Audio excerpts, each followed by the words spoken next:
परमेश्वर कह रहे हैं, परमेश्वर कह रहे हैं, तू लौट क्यों आया? और जब गुरु नानक जी उसकी बात का प्रत्युत्तर दे रहे हैं तो क्या करता है? आहा, उसका अर्थ नहीं बताता लोगों को।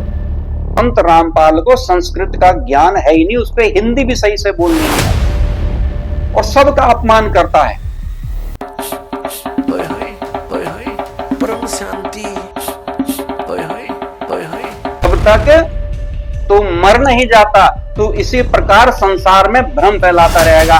अब मैं संत रामपाल की वाणी आपको बताता हूं कि ये भगवान के नाम, जो मैंने कई वीडियो में इसका देखा, कहता हम तो राम जी का सम्मान करते हैं, जी कहीं नहीं लगाता, भगवान शिव का अपमान करता है। ये वो वीडियोस हम इसमें लगा के देंगे आपको कि जब भगवान को ये अपशब्दों में प्रयोग कर रहा है। नागा भी ये जो बिल्कुल नंगे रहते हैं, शरीर के ऊपर राख लपेट लेते हैं, ये भी तमोगुण श्री के उपासक हैं। काहे कि श्रेष्ठ हो, तुम नाते ना धोते, आज तुम नहानाड़े हो गए, 6 महीने नहीं नहाते हैं, तन पर राख लपेटे फिरते हो, पशु की तरह नंगे फिरते हो, टट्टी के हाथ भी ना धोते, शरण फिरो ना तो हरे राम हरे कृष्ण राधे राधे श्याम मिला दे, ना सीताराम और ना ये ओम नमः शिवाय, ना ओम भगवते वासुदेव नमः। ये मंत्र लाए कहाँ से आप? ये मंत्र कहाँ से लाए आप? यूजलेस, क्या फायदा डले डोने का? देवी देवताओं की पूजा बंद करो। पार्वती का कोई चैनल ऑन हो गया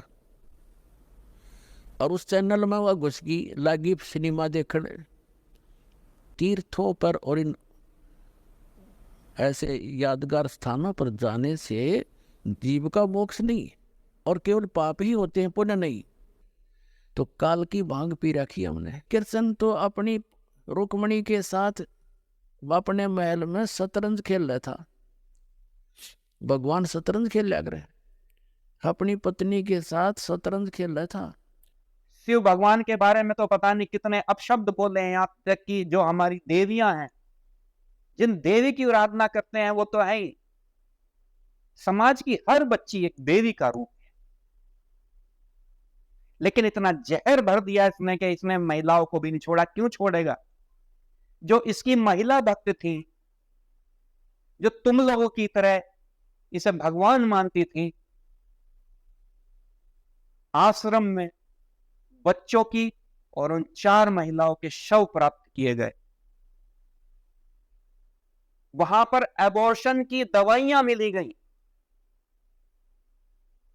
हथियारों के जखीरे मिले। ये मैं नहीं कह रहा, ना किसी ने वहां डाले। और वो जो हत्या का आरोप इसके ऊपर सिद्ध हुआ, आज वो आजीवन कारावास की सजा पा रहा है। आश्रम में मिलते थे अय्याशी के सबूत, आपत्तिजनक चीजें, प्रेगनेंसी टेस्ट किट और अश्लील किताबें।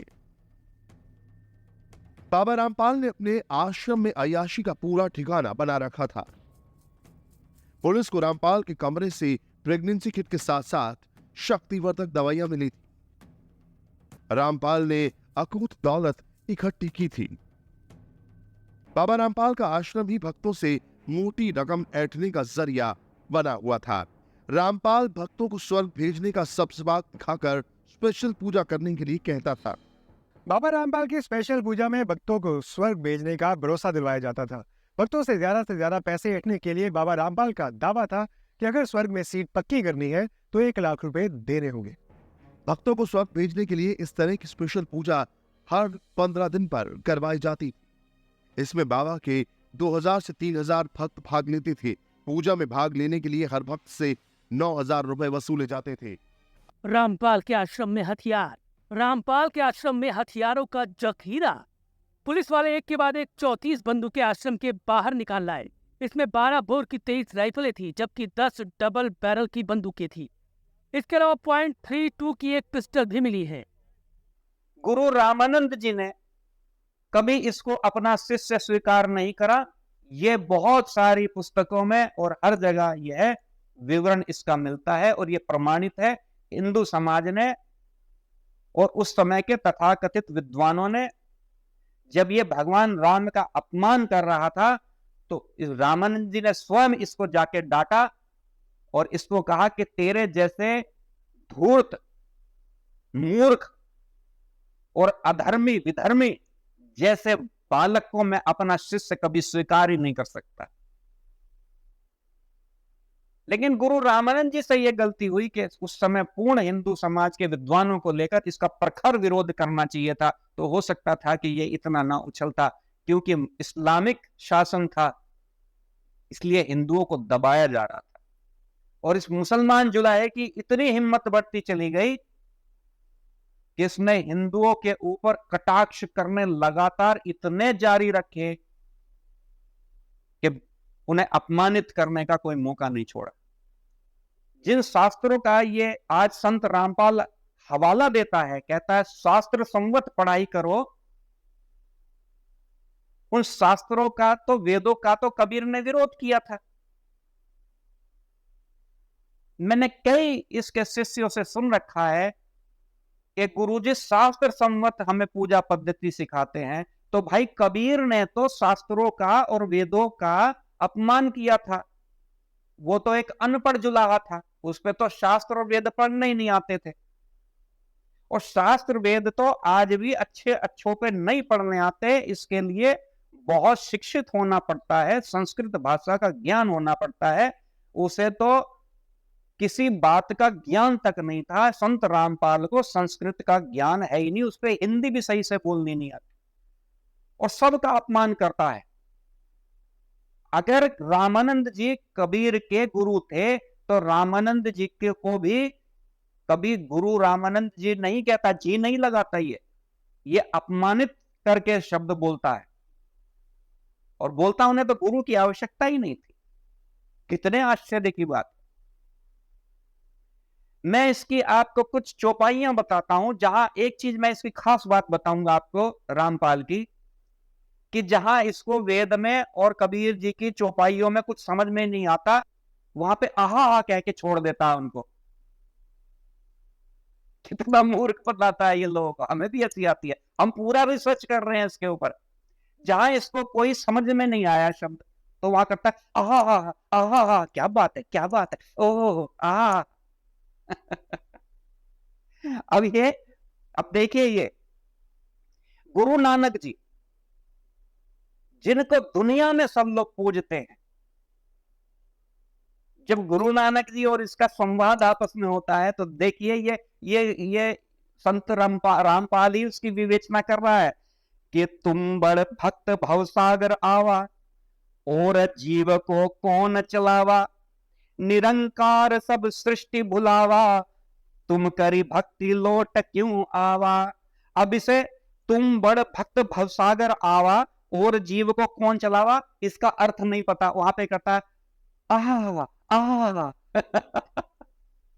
और अगर उसमें बोलता है ये कि अगर तुम सच्ची भक्ति करते थे तो लौट क्यों आए।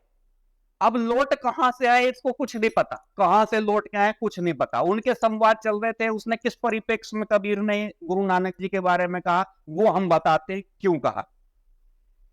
क्योंकि गुरु नानक जी भगवान राम के अनन्य भक्तों में से एक थे, और ओम को जो ओम है उसको ही सृष्टि का संचालन और उसको ही उपासना का माध्यम मानते थे। क्योंकि गुरु नानक जी का नाम भी बहुत फैल रहा था, लेकिन इसको यह स्वीकार नहीं हो रहा था, इस्लामिक कट्टरपंथियों को स्वीकार नहीं हो रहा था, इसलिए ये उसका विरोध कर रहे थे। और गुरु नानक जी से विद्वान नहीं था ये। अब सुनिए गुरु नानक जी क्या बोलते हैं इसके बारे में। धन्य पुरुष तुम यह पद पाखी, यह पद अमर गुप्त कह राखी, जब लो यम तुमको नहीं पावा, आगम अपार ब्रह्म फैलावा। इसका मतलब यह है कि तुम कभी भी अच्छे पुरुष व्यक्तियों का जो परमात्मा का नाम का स्मरण करते हैं, तुम कभी भी उनका सम्मान नहीं कर सकते हो, तुम पे करना ही नहीं आता सम्मान। कि अगर कोई ईश्वर का भली प्रकार से नाम ले रहा है और संपूर्ण जगत में एक तत्व को, परमात्मा तत्व को, ज्ञान को फैलाने का कार्य कर रहा है, तो तुम्हें वह स्वीकार नहीं है। और भगवान आगे गुरु नानक जी बोलते हैं, जब लो यम तुमको नहीं पावा, आगम अपार भ्रम फैलावा। यहां पर गुरु नानक जी कहते हैं जब तक तू मर नहीं जाता, जब तक तू मर नहीं जाता, तू इसी प्रकार संसार में भ्रम फैलाता रहेगा। अच्छा, जब ये लाइनें आती हैं, ऊपर की लाइन तो ये पढ़ रहा है, ऊपर की लाइन ये पढ़ता है कि निरंकार सब सृष्टि बुलावा, तुम करी भक्ति लौट क्यों आवा। यूं कि परमेश्वर कह रहे हैं, परमेश्वर कह रहे हैं तू लौट क्यों आया।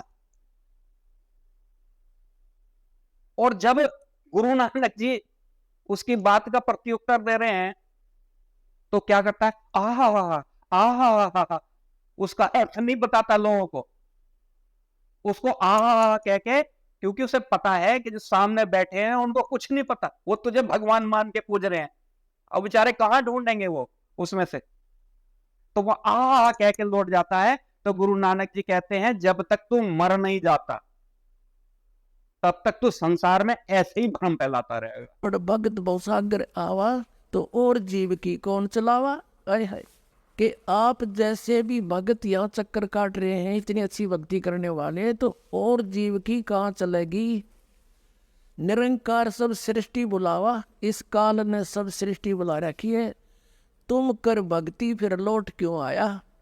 तुम बातचीत काफी विवाद हुआ था परमात्मा के साथ, फिर भगवान ने कहा था तुम सच्ची भक्ति करते थे तो वापस क्यों आ गए। सतयुग में अम्बरीश थे, त्रेता जनक थे, और अब आप नानक बन गए। पहले आपके नौकर थे, अब स्वयं नौकर लग गए, तो करी भक्ति लौट क्यों आया। नानक वचन धन पुरुष तुम यह पद भाख्या, यह पद अमर गुप्त कह राखी, जब लो हम तुमको नहीं पावा, अगम अपार भरम फैलावा। कहो गोसाई हमसे ज्ञाना, परम पुरुष हम तुमको जाना, धन जिंदा प्रभु पूर्ण पुराना, बिरले जन तुमको पहचाना। ओए होए, ओए होए, ओए होए, परम शांति, ओए होए, ओए होए। और आज ये लोग यही काम कर रहे हैं कि ये जगह जगह पर जा जाकर ये एक गरीब जनता को ये भ्रम फैलाने का काम कर रहे हैं। मैं फिर आप लोगों से कहूंगा कि पिछड़ी जातियों को, दलित समाज को ऐसे लोगों ने भ्रम फैलाकर अपने ही धर्म से विमुख करके दूसरे धर्मों में, दूसरे संप्रदायों में इन्होंने ट्रांसफर कर दिया, और वहां की इतनी बुरी परिस्थिति है कि वहां पर इनको इतनी बदतर हालत कर दी है कि उनके कब्रिस्तान अलग कर दिए, उनकी मस्जिदें अलग कर दी, उन्हें मदरसों में भी अलग अलग जगह पढ़ाया जाता है। इतना भेदभाव आज मुसलमान बनने के बाद भी है, और ईसाइयों के अंदर भी यही हालत है। जो असली ईसाई हैं वो इन्हें ईसाई मानने के लिए तैयार नहीं है, इनके चर्च भी अलग कर रखे हैं, इनके साथ बैठना उठना भी पसंद नहीं करते। ये संत रामपाल जैसों की देन है, इन्होंने इन्हें कहीं का नहीं छोड़ा।